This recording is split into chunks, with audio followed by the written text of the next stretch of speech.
Bernard Madoff fue un hombre estadounidense de origen judío quien nació en 1938 y tenía un único sueño: convertirse en un hombre sumamente exitoso. Su camino lo llevó a fundar su propia firma de inversión, la que muy pronto fue una de las más grandes en Estados Unidos, incluso convirtiéndose en el modelo a seguir de otras compañías de Wall Street.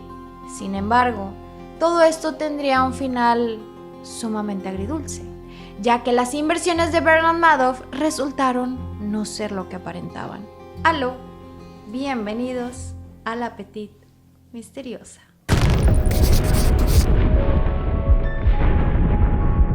Este personaje comenzó su carrera como inversionista bursátil y asesor de inversiones, carrera que lo llevó a ser uno de los íconos más importantes de Estados Unidos. Sin embargo, su carrera tomaría un torno bastante difícil para todos sus inversionistas, ya que la gallina de los huevos de oro en realidad se trataba de una estafa piramidal. Fue en el 2008 cuando el FBI arrestó a Bernard Madoff por crímenes de fraude que alcanzaban los 65 millones de dólares, lo que todavía es considerado como el fraude más grande de la historia, ejecutado por una sola persona. Durante su carrera, Bernard Madoff ganaba cada vez más prestigio, pese a que su origen sumamente modesto en Queens, Nueva York, cuando tenía que estudiar y trabajar al mismo tiempo. Gracias a los ahorros de toda su vida, los cuales se estimaban en $5,000, más aparte la ayuda del padre de su esposa, Ruth Madoff, quien lo apoyó con alrededor de $50,000, fue que finalmente logró fundar una firma de inversión y broker que tomaría su nombre. Esta firma creció rápidamente e incluso lo llevó a ser miembro activo de la National Association of Securities Dealers, por contradictorio que suene, ya que esta asociación es la encargada de regular la actividad de corredores de bolsa y brokers en Estados Unidos. La figura de la financiera Bernard Madoff Investment Securities LLC ofrecía servicios como corredor de bolsa y creador de acciones norteamericanas, lo que además le valió impulsar el desarrollo de la NASDAQ, el segundo mercado de valores automatizados electrónicos más grandes de Estados Unidos. Los nombres con los que se codeaba Bernard Madoff, los cargos que fungían organizaciones prestigiosas, así como sus clientes, hacían creer que en realidad todos sus negocios eran lícitos, por lo que prácticamente nadie sospechaba del fraude que estaba gestando. Uno de los productos con los que adquirió gran relevancia fue ser corredor de bolsa de acciones de 1 centavo, el servicio que llevaría a la fama al lobo de Wall Street. Sin embargo, otros negocios sumamente lucrativos como el comprar y vender acciones en Estados Unidos hacían ver que el broker operaba con altos estándares de seguridad. Muchos creían que los altos rendimientos que le ofrecía a sus clientes se debía gracias a su metodología única, o incluso también al haber utilizado tecnología informática para analizar las cotizaciones en la bolsa de valores. Madoff Securities se convirtió en el tercer proveedor más grande de operaciones en el mercado estadounidense y sus clientes no solamente eran minoristas, sino que también grandes inversores e instituciones bancarias eran parte de su cartera de clientes, los cuales llegaban incluso al S&P 500, ya que este broker era el sexto creador de este mercado más grande. La relevancia de la empresa de Madoff era de gran prestigio y exclusividad, ya que además Bernie creaba lazos sociales con la comunidad, contribuyendo económicamente al Partido Demócrata y a las campañas de sus políticos. Estas grandes relaciones de Bernie Madoff no dejaban pistas para lo que vendría en el futuro, pero sus operaciones comenzaron a ser investigadas en 1992, cuando dos de sus inversores presentaron quejas acerca del dinero recaudado por el broker. En ese entonces, la liquidez de Madoff le permitió aminorar el problema, no sin antes encender las luces rojas sobre las inconsistencias que había en los números del broker. No fue hasta el año de 1999 cuando la evidencia sobre las inconsistencias comenzaron a ser sumamente claras, año en la que se gestó una investigación a profundidad por parte de Harry Markopoulos, quien presentó quejas múltiples ante la SEC alertando sobre los crímenes cometidos por Madoff. Sin embargo, los comités que investigaron posteriormente no encontraron registros o inconsistencias, lo que muchos creen que se debió a las múltiples conexiones con las que contaba Madoff, incluidas asociaciones de investigación de fraudes como lo era la SEC. Las investigaciones de Mark Pollos incluían evidencias matemáticas del fraude cometido por Madoff, siendo presentadas entre el 2000 y el 2007 e incluso utilizando parte de sus investigaciones para crear un libro en colaboración con el escritor y líder del equipo legal Guthrie DiCaprio, pero inesperadamente, la acusación que finalmente comprobaría los fraudes de Madoff no vendría de investigadores privados ni de organizaciones legales que perseguían los delitos de cuello blanco. Más bien, vinieron de la propia familia de Madoff. Bernard Madoff les confesaría a sus 2 hijos y a su esposa Ruth Madoff que todo su negocio se trataba de un fraude, estaba quebrado y todo el fondo de inversión se trataba de solo una gran mentira. Y era básicamente una pirámide Ponzi gigante. Estos problemas venían acarreados debido a que los hijos notaron inconsistencias, ya que eran incapaces de pagar las ganancias a sus inversores, por lo que su padre estaba pidiendo grandes cantidades de dinero prestado, pero sorprendentemente, lo que hacía con ese dinero era pagar bonos a los empleados, algo que carecía completamente de toda lógica. Los hijos de Madoff denunciaron a su padre ante las autoridades federales, culminando estas acusaciones en su arresto el 11 de diciembre del 2008, acusado por fraudes de valores. Luego de pagar la fianza y cumplir con una condena domiciliaria, comenzaría el juicio que culminaría el 12 de marzo del 2009, cuando Madoff se declaró culpable de 11 delitos federales, incluyendo fraude de valores, fraude electrónico, lavado de dinero y perjuicio.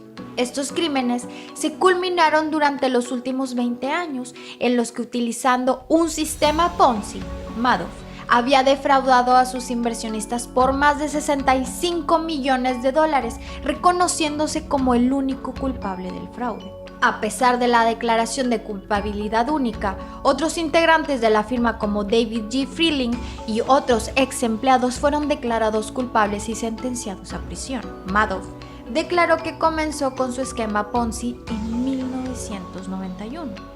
Sin embargo, hay evidencia que demuestra que su firma de inversión nunca operó con regularidad y muchos expertos creen que la estafa comenzó desde su fundación. El 29 de junio del 2009, Madoff fue condenado a la pena máxima de 150 años en una prisión federal, disculpándose inicialmente con sus víctimas y notándose preocupado porque las consecuencias de sus crímenes habían quedado en su familia y nietos. Posteriormente, se demostraría que ni la esposa de Madoff ni sus hijos conocían acerca del fraude de su padre, lo que finalmente fue comprobado durante la investigación. Sin embargo, la vida de ambos hijos terminó en tragedia, ya que el 11 de diciembre del 2010, Mark Madoff fue encontrado muerto con indicios de suicidio y años más tarde, su hermano Andrew fallecería de linfoma.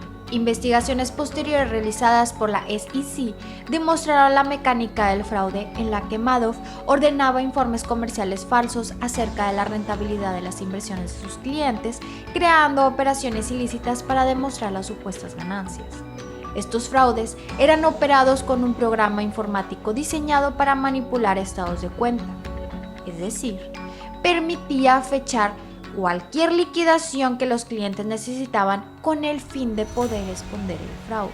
Las estafas se realizaban en la sala de conferencias, eligiendo acciones de alto rendimiento para crear operaciones falsas, simulando compras de acciones en línea. Estas negociaciones supuestamente obtenían sus máximos rendimientos, proporcionándoles dichas ganancias a sus clientes. Pero en realidad, la mecánica del fraude no era demasiado avanzada. Incluso se encontraron informes con numerosos errores con operaciones realizadas los fines de semana y días festivos, es decir, momentos en los que no opera el mercado. Incluso las investigaciones de Harry Marpolos años antes habían demostrado que la supuesta estrategia de inversión de Madoff era totalmente falsa, ya que necesitaba comprar más opciones en la bolsa de la Junta de Chicago que las existentes, para en realidad tener los rendimientos que mostraba a sus clientes. En su declaración de culpabilidad, Madoff declaró que su plan básicamente consistía en depositar el dinero de los clientes a una cuenta bancaria, es decir, no invertía, ni tampoco generaba rendimiento como les hacía creer. Cuando los clientes le exigían su rentabilidad, usaba el dinero de la cuenta bancaria para pagar los fondos solicitados. Quizás el fraude no era muy avanzado para engañar a tanta gente durante décadas, pero lo que sí era asombroso era la gran conexión que Madoff tenía con las comunidades judías ricas en Estados Unidos, ya que de esa comunidad venían la mayoría de sus clientes.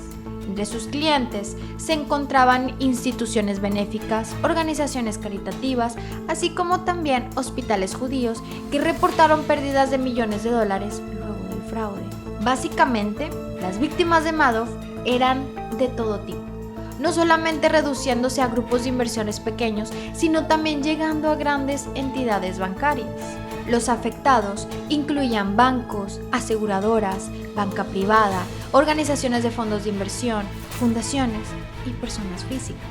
En total, se estima que las pérdidas llegaban a los 36 millones de dólares, de los cuales solamente se devolvieron 18 millones de dólares a sus inversores, quedando otros 18 millones de dólares en deuda. Sin embargo, investigaciones posteriores demostraron que en realidad el fraude llegaba a los 57 millones de dólares, de los cuales solo 17 millones de dólares habían sido realmente invertidos. De este total de dinero perdido, solamente se recuperaron 2.600 millones para reembolsar a las víctimas, y la única solución que consiguieron fue que sus pérdidas eran consideradas frente a un esquema de inversión fraudulenta tratada como pérdida comercial, lo que les permitía reclamar una deducción fiscal por sus pérdidas. En total, se estima que las víctimas del fraude de Madoff llegaron a las 24.000, las que recibieron un porcentaje de recuperación a partir de acuerdos de conciliación. No se arrepiente ni siente los daños causados a sus estafados. Que se jodan mis víctimas. Ellos, sus clientes, eran avaros y estúpidos. Fue una pesadilla para mí. Le habría gustado que lo hubieran cogido hace 6 u 8 años. La prisión es para él una liberación. Este fraude es recordado en Estados Unidos como el más grande realizado por un solo hombre, dejando a miles de víctimas quienes no tuvieron más remedio que aceptar que habían sido engañados por un hombre que les prometió hacer crecer su dinero como nunca antes lo hubieran podido lograr. Madoff fue condenado a 150 años de prisión, cumpliendo parte de su sentencia en la institución correccional federal Bunner Medium, ubicada en Carolina del Norte. Sin embargo, debido a problemas con otros hombres y a los altos niveles de estrés que Madoff estaba presentando, en el 2009 fue trasladado al Centro Médico de la Universidad de Duke, donde fue atendido por fracturas faciales, costillas rotas y un pulmón colapsado. En contacto con sus familiares, Madoff declaró que en prisión era visto como un mafioso y que era tratado con relativo agrado, considerando que incluso se sentía más seguro que en las calles de Nueva York. Luego de numerosas solicitudes de liberaciones compasivas por sus enfermedades, además de la pandemia del COVID-19, Madoff murió en custodia a los 82 años por una enfermedad renal crónica. No cabe duda que este fraude cambió la vida de miles de clientes de la financiera de Madoff, quienes creyeron durante años que estaban siendo parte de un negocio millonario, solo para darse cuenta que en realidad habían sido víctimas del fraude piramidal más grande de la historia. Pero cuéntame, ¿consideras que los clientes de Madoff debieron tener más cuidado con sus inversiones?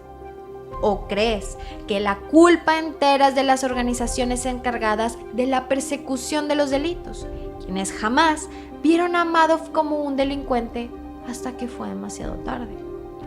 Déjamelo saber en los comentarios. Recuerda que subimos contenido cada semana, así que si te gustó el video, por favor no olvides de regalarme un like, dale click al botoncito de suscribirse para que formes parte de nuestra comunidad misteriosa y también activa la campanita de notificaciones para que YouTube te avise cada vez que yo subo un nuevo video.